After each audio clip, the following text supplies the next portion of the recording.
Hello Bladers, welcome back to another Beybladeburst unboxing video. Today I got the B198 Volume 29 random booster.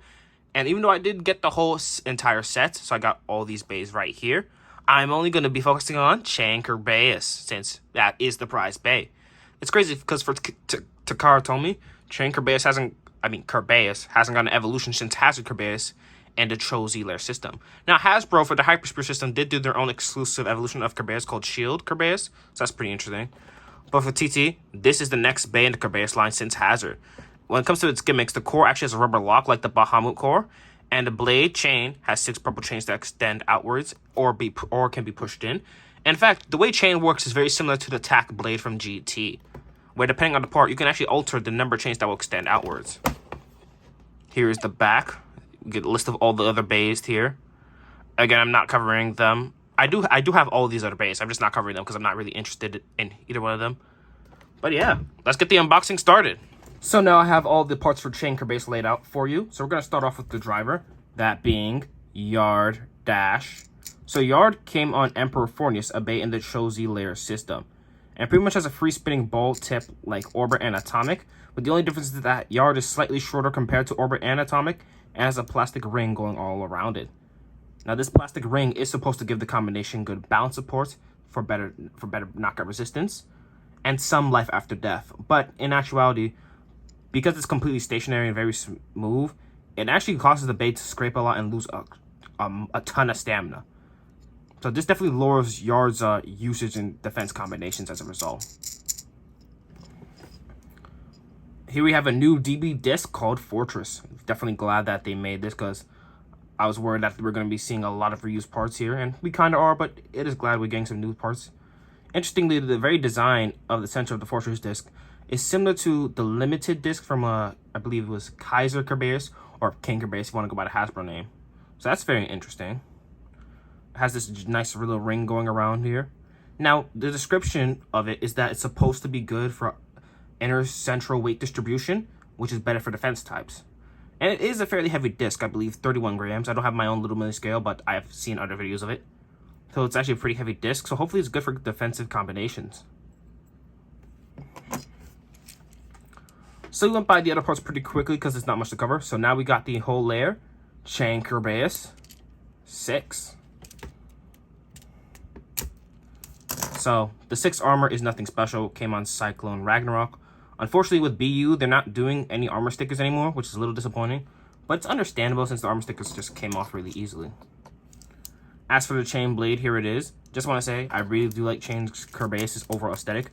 Green is actually my favorite color, so I'm just a sucker for the green it has. I like that the chain blade has a different shade of green compared to the actual core itself. The red rubber on the core is really sick. Let's take a look at the underside of the core, in fact, real quick. So yeah, it's pretty much just designed like the Bahamut core. You got 2 notches that rub up against the disc and a very notch in the center for the driver, so it has pretty decent burst resistance. And again, the aesthetic's really nice because it has green and purple, a really great color scheme. So it has 6 purple chains all going around the layer, including these chains, but these chains don't actually move at all. They're just stationary. But the 6 purple chains here can either extend out like that or retract back in. And depending on what mode and what part you use, you can actually change the amount of chains that extend out. So for the Kerbeus core, if you notice, first off, I love the aesthetic. Again, you got the 3 heads of Kerbeus since it's a Cerberus. The red chains in the center, and you can see it has like this neat little K-ish like design. And finally, you got these gray chains on the side of the edge of the core, So these gray chains, the edge of the core I should say, are a lot thinner compared to the edges of every other core. As a result, none of the chains are pushed out. As you can see, if you look closely, there's a little tab. If it was actually hitting that tab, then the chains would be locked outwards. But the core is not extending the chains out at all. Now if we compare this to, say, the Ragnarok core, this is actually a chain Ragnarok.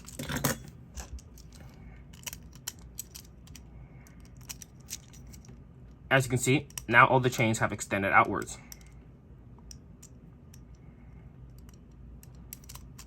And pretty much that's how it's going to be for any core you use on the chain blade. That's not Kerbeus, since Kerbeus is the only core that has a really major change in its design. So here's the Bay in high mode, and as you can see, the 6 armor actually extends all the purple chains outward. So when it's like this, it should have a rounder shape, thus better defense. Pretty interesting. You can kind of see that these chains kind of do move a little bit, although they don't fully retract back in. So that's a little interesting.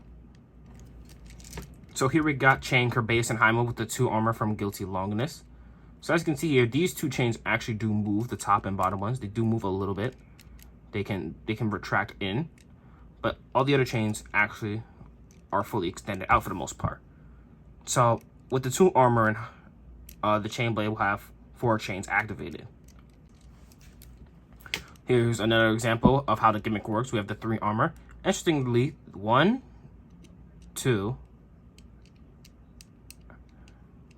and 3 points move, right? They can be extended out or be pushed in. 1, 2, 3 don't move. So it just matches the number of the 3 armor. That's pretty interesting. With the release of Chain Kerbeus, we actually now have one last evolution for the first 4 original bays from the Beybladeburst generation. Cycling Ragnarok for Ragnarok, Ultimate Valkyrie for Valkyrie, Astro Spriggan for Spriggan, and Chain Kerbeus for the Kerbeus line. So that's pretty cool. Anyways, I will do test battles with Kerbeus against all 3 of these bays.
And that concludes today's unboxing of Chain Kerbeus. Hope you enjoyed. Make sure to like, comment, and subscribe, and hit the notification bell. That way you get notified every time I upload a new video.